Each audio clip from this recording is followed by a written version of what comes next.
What's good, everybody? It's your boy, former NFL and AFL defensive back, Eric Crocker. And of course, we're talking all things San Francisco 49ers, kind of following up with a devastating Super Bowl loss, another one. This might be the hardest era as a 49er fan to, one, be a fan of, two, be, I don't even know what the word I'm looking for, but ultimately, y'all know what's going on, man. It's tough. You get so close, you don't know if you're going to get back there. And man, now, in the 80s and 90s, they never saw a 49er team lose a Super Bowl. And since 2012/13, we've seen the 49ers lose 3 Super Bowls. Maybe if you get that one, it makes the other losses feel not as bad. But I was talking to my bro and I said, man, I haven't gone back and watched the Ravens Super Bowl. And there were a lot of really good players in there, a lot of talented guys. I can't because I can't get that closure. So I can't go back and watch it. I have not gone back and watched the 2019 Super Bowl. Again, a lot of terrific players. I would love to go back and kind of just see, how did I feel in that moment, but I can't. And I thought that this was a great opportunity for the 49ers to win a Super Bowl.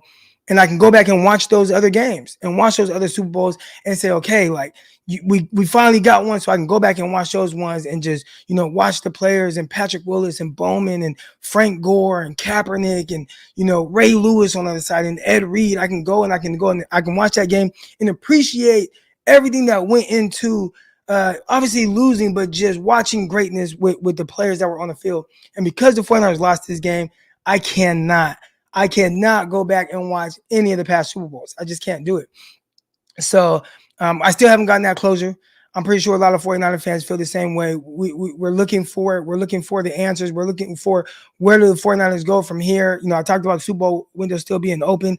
And I feel like right now, next year, you're still going to have a really good team. But I don't know if you'll ever have as good of an opportunity or chance as you did this year. You had everything go your way. You had the ball bouncing your way in the postseason. You had the ups and downs of the regular season, but you were terrific. You got a cheap quarterback on the roster with a lot of players that are getting paid and going to continue to get paid. And what happens with Brandon Ayuk? There is a lot of things to go over here throughout this offseason, but I am devastated. I am devastated just like you guys. I am devastated to see the 49ers, two 10-point leads in the postseason, Super Bowls, and you lose those games. And that is tough. That's a tough pill to swallow. So I'm hurt. I'm hurt. I'm hearing it from all sides. And I'm hearing it from people who's like, why am I hearing from Cowboy fans? Why am I hearing it from Raider fans? I'm in the gym the other day. Shout out to my girl Billie Jean. I see her. She looks at me and she says, hey, good game the other day. First of all, I'm not even playing, but hey, good game the other day. And then just walks off smiling and laughing I don't want to say we're a joke, man. Any team that reaches this level of quote unquote success that the 49ers have, you're not a joke. The 49ers are to be taken very seriously, but clearly this is tough. This is tough. Appreciate everybody that's tuned in right now. Hit the like button, hit the subscribe button. Hopefully we'll see. I got a lot to talk about. We'll see if we can get into a venting session with the fans and bring y'all up. But a lot of different things to kind of discuss between the Spagnola. Well, so we'll start with Patrick Mahomes in this era and just kind of what it means having him and kind of the Michael Jordan of this era in a sense. We'll discuss that. Steve Spagnola, his defense and how they defended the 49ers. He had some positive things to say about Brock Purdy, but we're going to talk about how he defended the 49ers. Kyle Shanahan, I think one of the biggest reasons 49ers lost was his decision to receive, and I'm just going to give you my opinion on that. We'll discuss that. Debo Samuel, he's a terrific playmaker. Is Debo Samuel a route runner, and is that what needed? I talked about something last year in the Rams game, and people kind of killed me for it, but I'm still seeing it. Or not last year, 2 years ago in the Rams game where I thought he was terrific, but there were some things where I felt like, you got to get better at that. I don't think he has. Steve Wilks, I think he's likely gone. We're going to discuss why. And we might touch on the Brandon Ayuk thing. We might save that for another day. But Ashley, she was on here, and everybody told Ashley she was reaching when she talked about Brandon Ayuk's body language and his tone. And she was like, I don't think Brandon Ayuk's happy. And people are like, oh, I don't hear that at all. She's reaching. She's reaching. Well, it turns out when you see his brother go to social media, my brother wants out, like, how do you use woo-woo? And maybe they're speaking for him or whatever. Brandon Ayuk, he'll come out and say the right things. But your brother coming out and speaking on your behalf, that means something to me. Your girl going on social media saying, I don't know if we're going to be here next year, that means something to me. So I think everybody owes Ashley an apology. Everybody that was ripping her that episode. We're going to discuss all that. But let's start with the boogeyman, Patrick Mahomes. It's the Patrick Mahomes era right now. And I kind of touched on Michael Jordan, right? Because there was an extent with MJ between 91, 92, 93. They won the NBA Finals. He retired. Eventually, he came back. They went to the conference championship game, lost, or conference, the NBA semifinals, whatever you want to call them. But they ended up losing. And then the next year, boom, finals victories, right? And it didn't really matter, right? You look at the Utah Jazz. I think Utah Jazz was terrific during that time. Utah Jazz, they were really good. And I got to watch a lot of I'm a Laker fan, and watching John Stockton, Malone, Hornacek, Ostertag, Russell, just watching them work against my Lakers, it's like, damn, like this team is good. But they were just never good enough to overcome whatever was on the other side, which in the Eastern Conference, they just had Michael Jordan. And it was his time. And I've seen a lot of jokes about Josh Allen. And, Josh Allen keeps running into Patrick Mahomes. And it's, Josh Allen didn't do this and he didn't do that. Bruh, like, stop putting me up against Mahomes. You know what I'm saying? But Mahomes is here. So what do? And I know there were a lot of people that talked about Brock Purdy. Oh, I think Brock Purdy played better. No. Because one thing I've learned about Patrick Mahomes, it's not even so much about the entire game. He can give you those. He can be lights out for an entire game. All right. But the thing that I've noticed so far in 3 Super Bowls that I've seen him win, he's been to 4. He's won 3. And then the 3 Super Bowls, 49ers down 10, didn't play necessarily well that entire game, threw multiple interceptions. Matter of fact, threw a fourth quarter interception. And he figures it out. When it's time, it's like, okay, it's go time, and let's go. Let's ride. And boom, he figures out a way to win. He just figures it out, and he makes the plays that need to be made. Even if those plays aren't there to be made, he figures out a way to make it. And then you fast forward, and you go to the Eagles Super Bowl, and they were down, and he wasn't playing necessarily well. Matter of fact, you look at the stats, he had 180 passing yards. It doesn't look overly impressive. But when they needed him most, he figured it out with his legs, with a couple throws, whatever, he figures it out and they win. And then you look at this Super Bowl and how it transpired. And was he great the whole time? Man, he threw a terrible interception to Tig. All right. He wasn't playing necessarily well. He was under duress. A lot of people talk about the Chiefs' offensive line. Oh, he had so much time. He got sacked multiple times. They flushed him out the pocket. He had an intentional grounding. Right? There were other times he had to get rid of the ball. I thought the 49ers defensive line played as well. He had to take off on 3rd down, and they only picked up 1 yard on the ground. They had to punt the ball away. I thought the 49ers defensive line was getting after him. And at the end of the day, he just said, I'm going to figure it out. So a lot of people are in trouble, whether it's and I don't even know if it matters what kind of quarterback you have. I don't think it matters that it's Brock Purdy that is quarterback in the 49ers. You could have Josh Allen. We've seen Joe Burrow have the best chance, right? Like, he knocked them off, figured it out. And even then, he had to overcome a huge deficit down 21-3 or 21-7, whatever it was, right? So we see what it kind of takes, and it's going to be tough to beat him. It just might be Mahomes' time, and you have to figure out how you go above beating a guy who's going to do everything in his power to figure it out. If the game is close, you're in trouble. You can never let that game be close. I talked about on here. I talked about on Locked On. I talked about on radio shows. You can't let the game be close, because if you do, Mahomes is going to pull it out. Pause. And he did. We could talk about everything else that went into it, all these different things, and I'll get to that when we talk about Kyle Shanahan. But ultimately, we've figured this game is going to be close. You can't let it be close, though, when it comes to Mahomes. You just can't. All right, let's get to the next subject. I really want to talk about this. Chiefs defensive coordinator, Steve Spagnuolo. All right. And I want to talk about how he defended the 49ers. But I think the best way is to kind of go to my guy, Rich Madrid, and some of his tweets, okay? Well, first of all, let's talk about Spagnola and what he said about Brock Purdy after the game. So after the game, he talked about, he had some glowing remarks of Brock Purdy. Man, he was so good, and he ripped out his own the shreds and all that, right? And he did this and all this, and I think Brock Purdy did some good stuff. But it was very clear what their game plan was.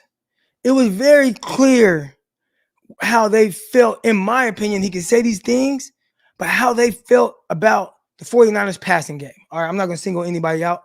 That could be Kyle Shanahan with how he runs. I don't think he has a great drop back passing game. It could be Brock Purdy. It could be the 49ers receivers. But however they felt, they can say whatever. But the actions, right? The actions in which the way that they defended 49ers says otherwise. What do I mean by that? I talked about in the 2019 Super Bowl, the Kansas City Chiefs made Jimmy Garoppolo throw the ball. Everybody keeps saying, hey, man, just keep running, right? And they said it this time, keep running. And it's like, do you guys not see how he's defending the 49ers? Do you guys not see that? And you guys want Kyle to keep. They're telling, what Spags is telling you is, I'm going to force you out of the run, and your quarterback is going to have to beat me. Your quarterback or your receivers, they are going to have to beat me. I'm going to force you out of this. So we got some Exhibit A, Exhibit B, Exhibit C, all right, because this is something that keeps popping up. So let's talk about it. Shout out to my guy, Rich Madrid. He posted here, Rich J. Madrid. People think he's grumpy or whatever, but I think he puts out great content. Just keep running the ball. That's what everybody's saying, right? Look at this box. And we're going to pause it here.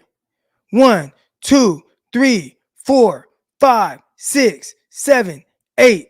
8 eyes looking to the ball to stop the run. 8. And they're triggering. Even for the offensive linemen. Okay, you see a guy get beat or whatever. This is tough when you have 8 guys. Look, he stepped this way. Damn, I'm right. They got a lot of guys on the line. Now, you're used to seeing 5 down linemen, and then, you can do your duo blocks and then move to the next guy. But they're putting 8 and 9 guys in the box against the run. And everybody keeps saying, just run the ball. Just run the ball. This is very difficult to run against. Let's go to the next exhibit. All right. We'll pause it at the snap. Hold on. And 1, 2, 3, 4, 5, 6, 7, 8, 9 guys. 9 guys in the box to defend the run. 9 guys in the box to defend the run. We could talk about a guy missing a block here and there. It is extremely difficult when you have that many bodies in the against the run to defend the run. I get it. Keep running. Keep running. This is extremely difficult to run into. It is. Here we go. Let's keep it running. Let's see how many guys. I haven't even looked at this one. All right, we're gonna pause it at the top and 1, 2, 3, 4, 5, 6, 7, 8. With a safety right here, 9 ready to trigger. Boom, and they're all triggering. Keep running the ball. Like, look at how they're defending the 49ers. They are screaming. They are screaming at you. Throw to beat us. Throw to beat us. Here we go. 1, 2, 3, 4, 5, 6, 7, 8 guys against the run. They are screaming. Run the ball if you want to. Run the ball if you want to, Kyle. But we're going to load up like this. We are going to load up. So, in the event that you're getting looks like this, all right, we'll stop there. In the event that you are getting looks like that, shout out to my guy Rich Madrid for the beautiful clips. In the event that you're getting these looks that make it extremely difficult to block, what do you do to offset that? Well, you say, okay, Spags, you're telling us you want my quarterback to beat you. So All right, we're gonna come out first down. Let's try to throw the ball so we can just get some, some wiggle room, right? Let's not run into this 8 and 9 man box. Let's throw the ball, get a little wiggle room. If I could pick up 4 yards, cool. Then let's go. Let's run the ball. The issue was they said not only are we gonna load the box against the run, we are going to play man on the back end. And there's some things that I've talked about, and everybody thinks, oh, Crock, you're just a hater, blah, blah, blah, blah, right? There's some things I've talked about with the 49ers usage of the receivers and some things I've complained about the receivers, all right? Now, I think they're terrific. I think Brandon Ayuk is terrific. If I call my brother right now, he will tell you I have complained a lot with how the 49ers utilize Brandon Ayuk. They do not motion him. They use him as a stationary X receiver, like he's big, like DK Metcalf or whatever. They don't do a whole lot to free up their receivers outside of the scheme and what's designed in that. All right. So they basically say, all right, we got to over route and we're going to do this. And if the timing, this guy should be here, and then you hit the open guy. And Brock's like, sure, I can do that. Boom. And he does it. But what about when the team just said, we're not letting you just run free through zones. We're going to just man up. Now, what are you going to do to help your guys? And that's not saying that you won't win any one-on-one reps, but it just makes it a little bit more difficult because you don't move them around. If you look at guys like CeeDee Lamb, watch a game with Cowboys and CeeDee Lamb and what they do. You think they just line them up on the outside and just say, hike, run around, beat a guy? No. Hey, we're gonna start you out over here. We're gonna motion you here. We're gonna motion you to a tight split. We're gonna motion you to a bunch. We're gonna run pick routes. We're gonna free you up. We're gonna do different things. Boom, drag routes. Boom, let's hit them. All right, let's do this. And then they got the scheme stuff they're going to throw in there as well. 49ers don't do that with their receivers, with their pass catchers. It is all predicated on Kyle Shanahan, his scheme, timing, rhythm, accuracy. It's not about, hey, let's do everything to get this guy open, get this guy the ball. It's more so about his scheme as a whole. So Spagnuolo said, all right, we're going to play man on the back end. You guys kind of make it really simple for us to defend receivers if we're playing man, if we have those guys. And we're going to load up against the box. So we're going to make it more difficult. And we're going to tell you, I'm going to make your quarterback beat us. Kyle said, okay, let's try to adjust here. Let's try to get some early down success. It's hard doing it against the run. Let's try to do it against, with throwing the ball. So all he was trying to do, and this is the part people think that teams just want to go away from the run. That is not true. Kyle does not want to go away from the run. If you let Kyle, he will run the ball 40 times. We know that. If you let Kyle, he'll run the ball 50 times. We know that, right? But I got to get something going. So what does he do? He comes out, he throws on first down. He does not throw on first down with the intentions to throw on second down. He didn't throw on third down. He comes out throwing on first down with the intentions of picking up a few yards, being in a more advantageous second down run down. Here, I could run the ball and do that. The issue was when he came out and threw on first down, it's incomplete. Okay, what do I do now? Okay, well, I got to throw on second down. Okay, we can pick up a few yards. All right, here we go. What do I do on third down? And now let's get back to Spagnuolo. Because on third down, if I'm not mistaken, I saw this number floating around. Brock Purdy, and this is not Brock Purdy being bad. I know how sensitive everybody gets about Brock. But was 3 for 12 on third down? 3 of 12 passing? You guys let me know. All right. But he said, all right, on third down, I'm blitzing you. And this was one of the crazy things because it's like, oh, well, Brock all year is one of the best quarterbacks against the blitz, right? And they said, third down, we're going to blitz you. And they have free runners. Now, with the free runners and all these things, look, I don't know. I'm not an offensive line expert, defensive line expert. I'm not any of that. But I do know one thing. When you got the 49ers offense and the way that they do things, I heard Steve Young talking about this. Steve Young asked Kyle about his scheme and passing concepts. And, hey, well, what do you do versus the blitzer, blah, blah, blah. And Kyle's like, well, we don't do anything because all the answers are built into the play.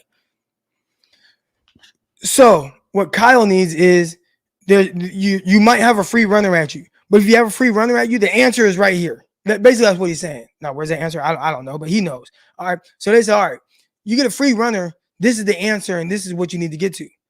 And unfortunately, the 49ers weren't able to get to the answer enough, right, to have more success offensively.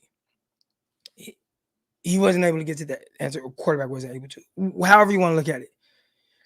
And that is extremely difficult because, again, it was Spag saying, okay, This is what we're going to do. We're going to force you into this. And everything that he wanted to force the 49ers into, he did. Now, was the Chiefs defense perfect? No, I think the 49ers did some things. They figured some things out. They were able to do some things. They scored 19 points. But I think there was opportunity for the 49ers to score more points. All right. There was opportunity for the 49ers to score more points. You get a pick. You're in your opponent's territory. You go 3 and out. Like, that's terrible. Right. So, there were opportunities. The 49ers kind of dropped the ball there. But ultimately, there was a lot of Spags saying, Kyle, we're going to make you throw the ball to beat us. And the 49ers couldn't do it. The 49ers couldn't do it. That's the bottom line. That's the bottom line. All right. Just in the sense of being able to, consistently get things going. We've seen the 49ers hang a lot of points on teams. They average, 30 points a game. We saw them score 42 against Dallas, 42 against Philly, right? Like, we know the 49ers can hang points on with the best. But with a team that challenged you in a different way and just said, we are going to dictate how you play offense, and it's on you, your passing game, to win, 49ers couldn't do it. They couldn't do it. And it's crazy because the Chiefs had a similar game plan in 2019. They had a similar game plan. Here we go. We got Dana. All right, Dana. Can Purdy beat Mahomes, Allen, Josh Allen, Stroud, Burrow, Love, Stafford, and the Lions? I will go on and say that it's not on Brock Purdy to beat them. It's on Kyle Shanahan to put Brock Purdy in a position to beat them. So I think the question should be, can the 49ers beat Mahomes, Allen, Jackson, Stroud, Burrow, Love, Stafford, etc.? Well, they've shown that they can beat Love. I think we know they can beat Stafford, right? Like they can beat the Lions, right? We saw that. I don't think it's about Brock Purdy doing it. It's about the 49ers team being able to do it. And I think to beat Mahomes and Allen, these guys, you can't have the mistakes the 49ers had. Unless you have Mahomes or Allen. It might make it a little more possible. But with the mistakes that the 49ers had, and then the overtime blunder, how Kyle Shanahan did that, we'll talk about that, it would be extremely difficult to beat some of these teams without a lot of things going your way. Kind of like what happened in the Lions game. In the Lions game, the 49ers had a lot of things go their way. They did. And it really helped. So, can he? I think the 49ers can. Here we go. We got Yaz here. He says, target someone besides Debo, getting no separation. All right, you know what? I was going to wait on Debo. I was going to talk about Kyle and then Steve Wilkes, but let's get to Debo Samuel. Debo Samuel's route running issues. Will he take the next step?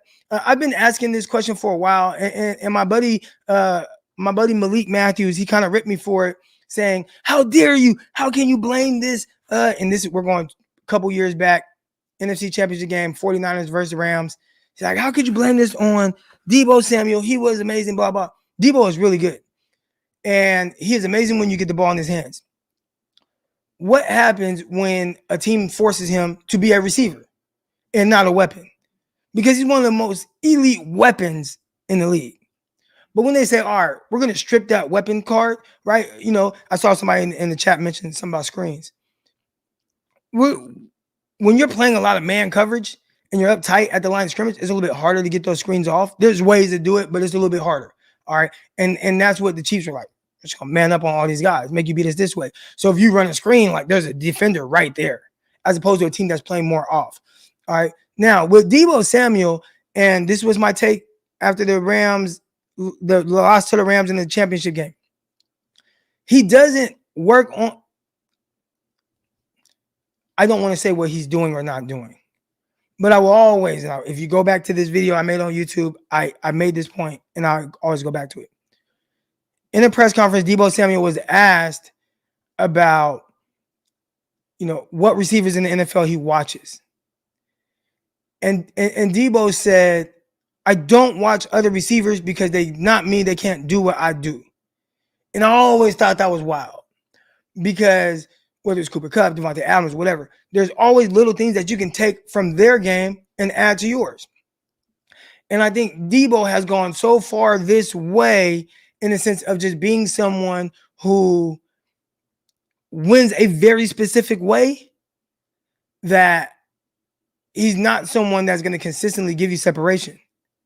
Again, he is a weapon in the sense of man, he can run through zones, catching in the window, the run after catch, he's best in the league. Sometimes he can win on the slant inside, catch the ball, break a tackle, and do his thing from there. But versus man coverage, and if you have sticky man coverage guys, that will be difficult for Debo Samuel to consistently win the way that you see other receivers win. Like, it just will. And I don't know if it's something that he doesn't work on. I don't want to say that because I don't want to, but that clearly when you target him 11 times and he has 3 catches or whatever, and there was 0 separate, I mean, he is getting strapped. McDuffie just running his routes for him, undercutting his routes. They're right there. They threw the ball deep in the end zone, broke it up. Somebody was like, oh, PI, hold on. I'm like, he kept it in tight. That's going to be hard to call PI on that, right? He did have one where he was open where he beat, but did he beat man or did he beat his zone? Was he able to get out from off coverage? And the Purdy overthrew it. Not the easiest throw, but Purdy overthrew it. He likely had a touchdown there. All right. But if we're talking about on a consistent basis, it will be difficult for Debo to just really beat man coverage because I don't know if he works on the nuances of being a receiver the way he needs to be that receiver that consistently beats man coverage. I'm kind of going off of what he said. Again, his comments were, no, I don't watch nobody else. They don't do what I do. I don't do what they do. They can't do what I do. I'm different than them. They're not like me. So, Debo, if 49er fans want him to be that guy that creates more separation, that's just not going to be him right now. And the crazy thing is, was him like coming out of South Carolina. Like, I watched him coming out of South Carolina, and he looked like Debo, but he's a little bit lighter on his feet, a little twitchier, a little more sudden, right? Just as explosive. He's still explosive now. You get the ball in his hands, he can outrun everybody. Somehow, some way, he's just super explosive in that way. But I think over the years, he has really played into the wide back thing, and he's not as refined and nuanced as a route runner. And again, everybody wins different ways. I don't expect him to go out there and be Stephon Diggs running routes or Justin Jefferson running routes or even Brandon Ayuk running routes. But I do expect him to have ways that he can win. And he ran a dig against McDuffie, and McDuffie undercut the route and ran it for him. My guy, Lavelle Hawkins, texted me right away. Debo got to give him some at the top of that.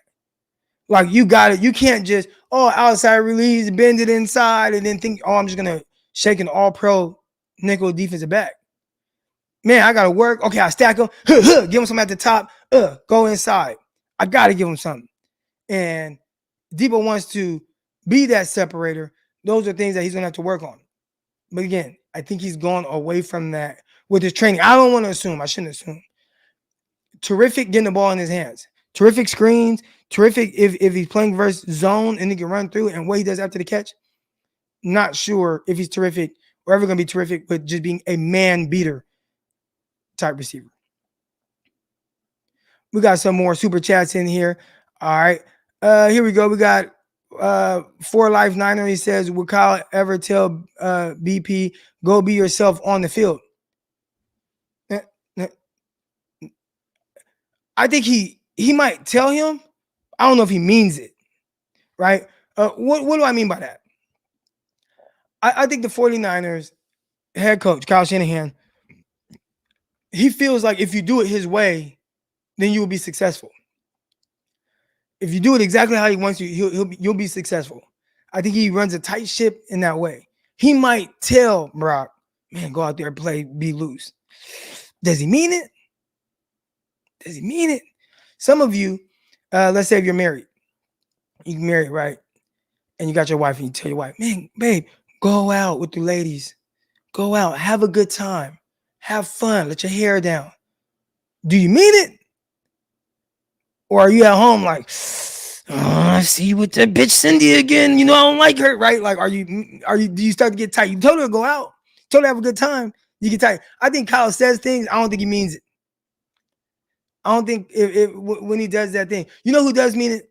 And I'm excited to watch Jim Harbaugh with his new quarterback, Justin Herbert. Because I think whatever Jim Harbaugh says about his quarterbacks, he means it. When he says things to him, he means it.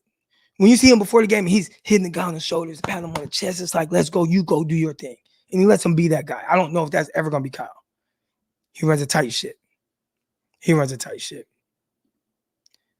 Here we go. Got some more coming in. He says, one good draft bust this wide open. Trade Debo too. Whew. See, but I don't want to overreact to a game or a moment as it pertains to really any of these guys, right? Like, especially at the highest level when he's great on great. I think Debo Samuel is extremely valuable to the 49ers offense with what he does, how he plays, how he wins, the ways he's able to change the game, probably the different things you're able to do with him when you have with Shanahan as your coordinator. So trading him isn't something that I personally would look to do.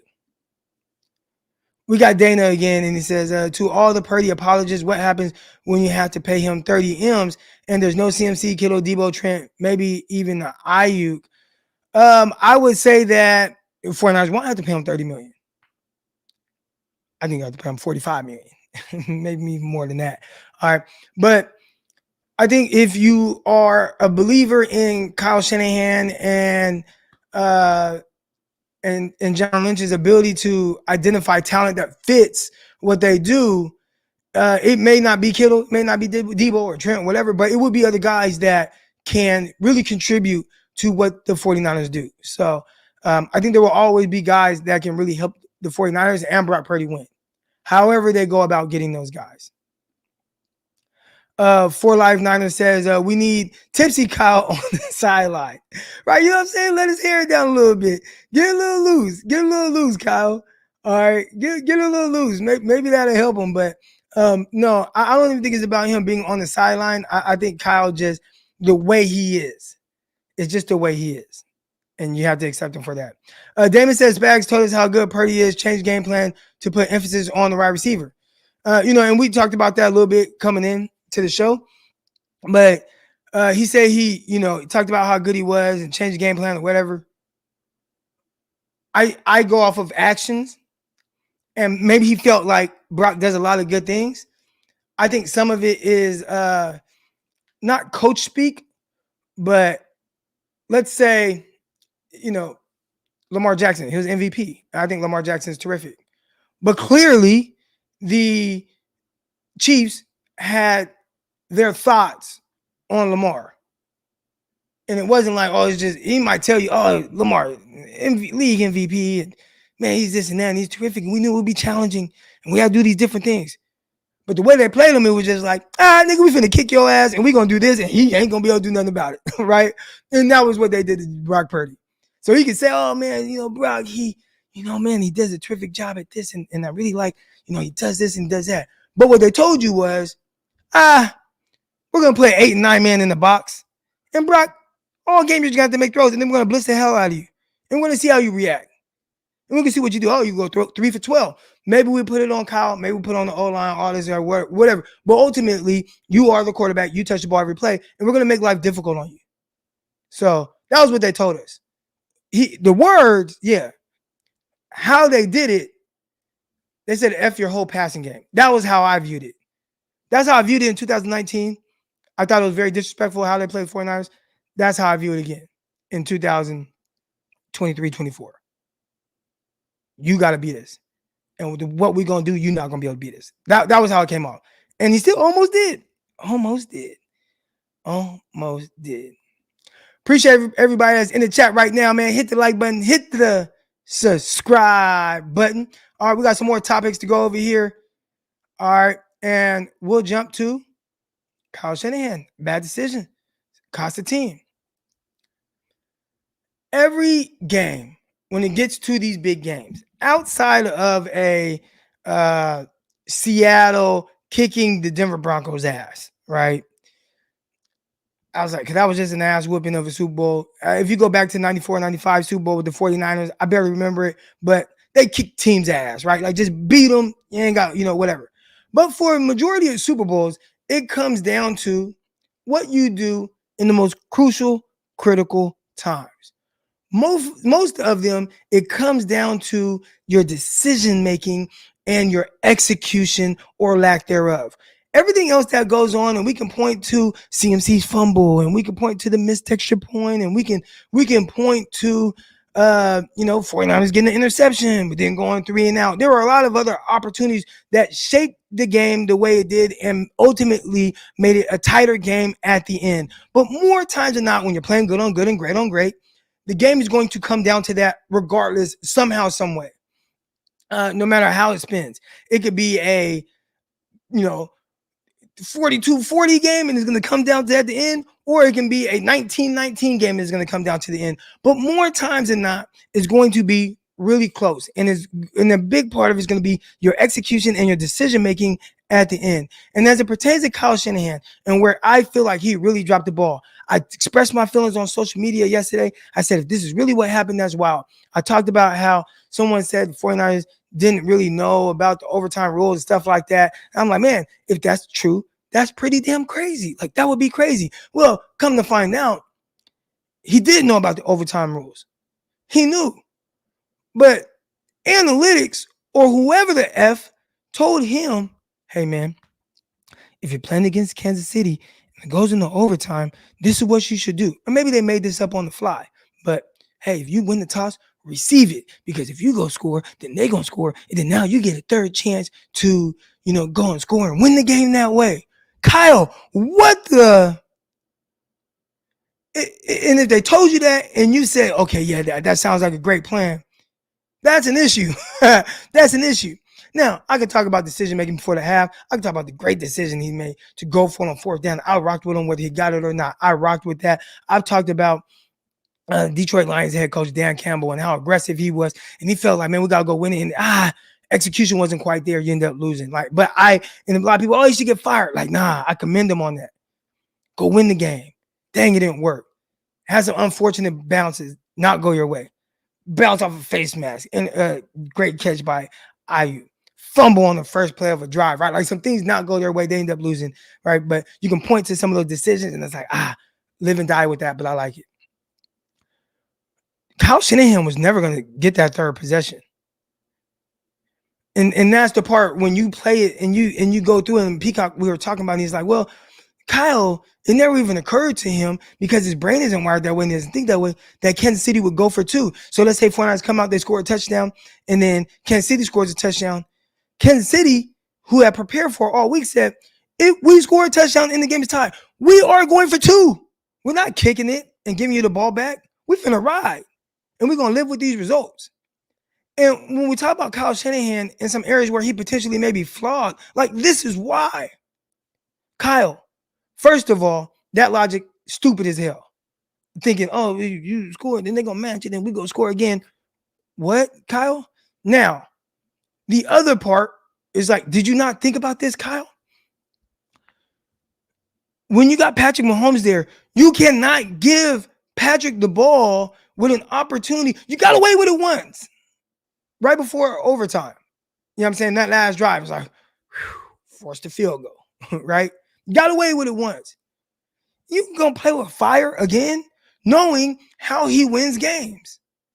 Again, we talk about his interception and all these different things and holding calls from Trent Williams and jumping on sides, all those things. But at the end of the day, it's what do we do now? We're in this situation. What do we do now?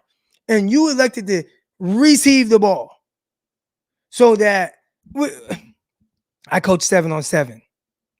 I coach high school football too, defensive back coach. But I coach 7-on-7, head coach of the 7-on-7 squad. We just won a tournament Saturday, hoisted the trophy. Not a Lombardi, but it kind of looked like a Lombardi, but not a Lombardi. All right, but big time win, beat a ranked team in California. All right, but regardless, I coach 7-on-7. They have overtime rules.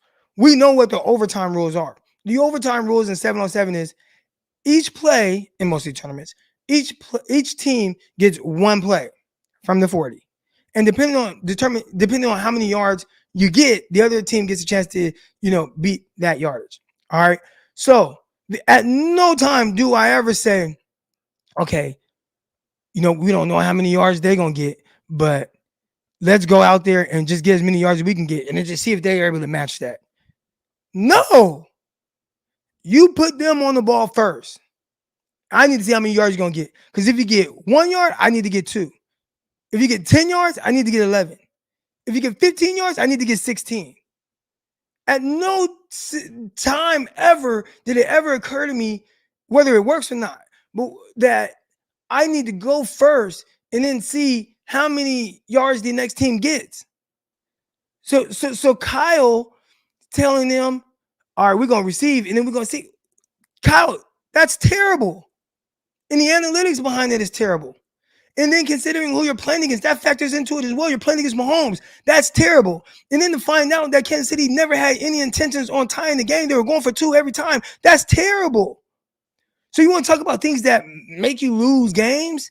Things you're going to have to learn from? And when I say this window's still open because Kyle's story isn't over. Like, he's a terrific coach.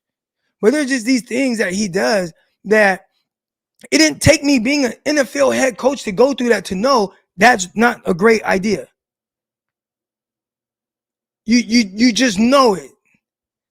You kicked that ball. And now, the defense, they were just on the field for a long. Defense, grab your nuts. You got to let them hang. We got a Super Bowl on the line. So you guys got to get back out there and you got to get a stop. And if you don't get a stop and they go down, they score a touchdown. And even if they go for 2 and they get that, at least you know. So then now, okay, I drive down and I know 4th down and 4 from inside the 10. We got to go for it because we got to score and we got to go for 2. We got to tie this game up. But at least you know. Kyle has made some he's done some things and, whatever. But in the biggest of moments, I didn't expect him to make a blunder like that. I didn't expect that. And maybe I should have. Because I know he can be very passive at times. But the reasoning for it didn't make it any better for me. It just didn't. JM6117 says, went for 4th and 3, but not 4th and 4 during the game. And I'm not saying you always have to go for it. I loved when he went for it and he said, we ain't kicking the field goal, man. We finna go. We got to win this. We got to score a touchdown. I loved it. I loved it. Go score that touchdown, man. And I'm riding with you, whatever. And I would have came on here and said, man, they didn't get it. And maybe that's the reason a lot. But I messed with Kyle for doing that. What he did in overtime, unforgivable. Adam K says, do you think multiple non-holdings on Bosa warning in critical times led to a loss? No. Because you at no point, whether it's right now on Locked On or whatever, did you ever hear me say anything about officiating? Officiating is officiating. They're going to miss some holdings. They're going to get some whatever. KC complaining right now that in overtime, and it was a hold, but 3rd down, they getting off the field. 49ers throwing incompletion in overtime on 3rd down, and there's a holding flag. And then aided the 49ers moving forward to where they were even able to get points on that drive. So I think the refs were more than fair throughout this game. And they're going to miss calls. They're going to get calls, whatever. Don't put it in the ref's hands. And even then, you still have an opportunity. Kickoff in OT. Chris Jones said that they practiced and reviewed the overtime rules for the last 2 weeks. Maybe next time Kyle will too. JM6117 said he trusted the defense. Kyle, trust your offense. Trust your offense. He trusted his defense. You don't trust your defense. You don't trust Steve Wilkes. He calls a play. You call timeout. Make him change it. Your offense gave up 17 points in 3 straight games. Your answer to that was moving your coordinator to the field. He doesn't trust his coordinator. He doesn't trust his defense. He's just passive.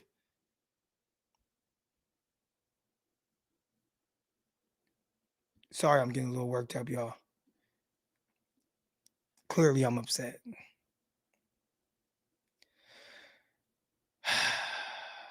Appreciate everybody's tuned in right now.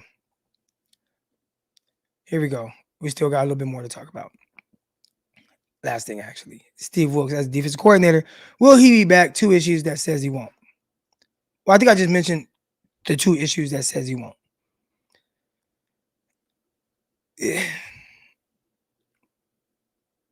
Middle of the season, the 49ers, after the first 5 weeks, they had a top defense in the league. They're top in scoring, like literally like number one in scoring defense. Top 5 in like run defense and pass defense or whatever it was. I mean, just terrific. Yardage, they were 1 or 2 in the league. Then you had a 3-game stretch where I think you could question some of the defensive stuff, but again, I always went to the offense. Like, man, you only scored 17 points. But it was clear that, man, we're not playing our best ball right now. And Kyle, instead of saying, you know what, Wilkes, I trust you to figure this out and get this right, which I feel like he would have got it right to some extent, Kyle said, we're going to actually make an example of you and we're going to move you to the field. And like, that's the difference. I'll score more points with you on the sideline and defense play better. And he moved him to the sideline and he, you started seeing some wins. Oh, look at this. It worked. You moved him to the field and it worked. Well, it was working before when he was in the booth. Maybe they just had some bad games. But it showed me right there. And I was asking my guys, I coach at Edison High School in Stockton. I'm asking the other coaches, like, man, what do you think about this? And our head coach, Coach Booker Guyton, who's been coaching for several years, Book says, oh, it means the coach probably going to be gone. The coach doesn't trust him. I'm like, damn, you think so? He's like, yeah. So we'll see what happens. But between that and in this game, when they line up and Kyle calls a timeout and he's ripping them and they get into a different whatever, Kyle is very controlling of the situation. He's the head coach, CEO, all that. I understand. Make decision making. He hires the guys. But I don't think Kyle hired Wilkes to be Wilkes. I think Kyle hired Wilkes to be Kyle. Hey, I'm going to hire you, but I want you to run this defense. I want you to run, and I want you to run it this way with the guys that we picked for you. Instead of letting him, hey, this is my scheme that I come with you and I bring and whatever. And, of course, man, Wilkes, he's trying to get a job and all that. So, okay, this is a good opportunity for me to go coach for you. Now, there's a lot of terrific players. Let's do it. Not knowing how much of a, egomaniac, and I mean that in a positive way, Kyle Shanahan is. I think that works for Kyle, but it also at times can work against him a little bit. I think we can say that for all of us in the real world, right? Like in the real world, everybody ain't perfect, and you have things that, you're a certain way and this works for you, but then in other areas it may not. And I think with the way that this situation was for Wilkes, I don't think it quite worked for him. And you look in the Super Bowl and just how I feel like he's continued to be the scapegoat. I don't think that we'll see Steve Wilkes there again. I don't think that Wilkes necessarily called a bad game. You give up 19 points through 4 quarters, right? The end of regulation, 19 points against Kansas City Chiefs. I think most people would take that, right? I think that's good. That's not bad. How many points did the Chiefs score against the Ravens in the conference championship game? 17 points. And what was it, like 14 of them in like the first quarter? 3 points for the rest of the game, for the last 3 quarters or whatever it was, right? So, that head coach, that defensive coordinator, boom, goes gets a coaching job, head coaching job, right? I think with Seattle. And Wilkes gives up 19 points through regulation. And the storyline of that, he's gone. He's gone. I'm like, damn. Like, I feel like Wilkes and the defense kind of, they gave you a chance. At some point, the teams are going to bust. You're playing against the Kansas City Chiefs and what they are and how aggressive they are. So you got to cut the head off the snake early. 49ers gave up 19 points to Philadelphia Eagles, and nobody talks about that. Why? Because you scored 42 points. You killed them. And I'm not saying that you got to score 42 points against Kansas City, but you were kind of set up to do those things offensively, and it didn't happen. Well, it was the first drive out the gate, and you fumbled, and the interception, and you get it, you get an interception, and you're in a short yard situation to get a touchdown. You go 3 and out, you have to punt. And there were several other opportunities. The 49ers offense defense gets off the field, you punt the ball, then next thing you know, it hits somebody's foot, and then they're going for a touchdown. Like, I do not think that Wilkes called a bad game at all, but I will feel like I do feel like people will use him, including Kyle, as a scapegoat. And I'd be surprised if you see Wilkes back. And that's tough because I think Wilkes did a good job for most of this year. I think he did a good job. We could talk about some of the other playoff games, right, and things, and, didn't look great early against the Packers. Didn't look great early against the Lions. But he figured it out, made some halftime adjustments. Until the Lions scored that very last kind of garbage time touchdown, like how many points did they have in the second half? 0? Is coordinator not able to, is the coordinator not able to, make adjustments and changes to where it helps and benefits you? I think there was a lot of good that Wilkes did. And like Niner Cali Boy says, unfortunately, Niners defense gave up 25 points. Damn. It took 5 quarters. It took 5 quarters to score 25 points. 5 quarters. But it is unfortunate. It is unfortunate. And, in any other situation, I think people would be talking about how good of a job Wilkes did this year. But for some reason, he was always used as a scapegoat. So it's tough. Ideally, you would have liked to see the 49ers put the Chiefs away. And offensively, they couldn't do it. Eric in the chat says, defense allowed 19 points in regulation. 49ers have 5 Pro Bowlers on the offense. It's not unfair to say Mr. Relevant needs to find a way to score 20 points. When you have an offensive genius and you have all these guys and your quarterback and all that, I would assume that you could find a way to score 20 points in regulation. And the 49ers couldn't do it. And the 49ers couldn't do it. Antonio Seabrook says, at this point, I'm numb and out on Kyle. But what else we got? You got to dance with the girl you brought to the ball. I'll end with my thoughts on that.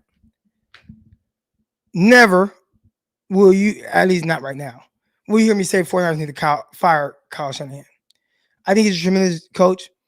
I think because you have Kyle Shanahan as your head coach, you'll find yourself in this kind of position again, hopefully fairly soon.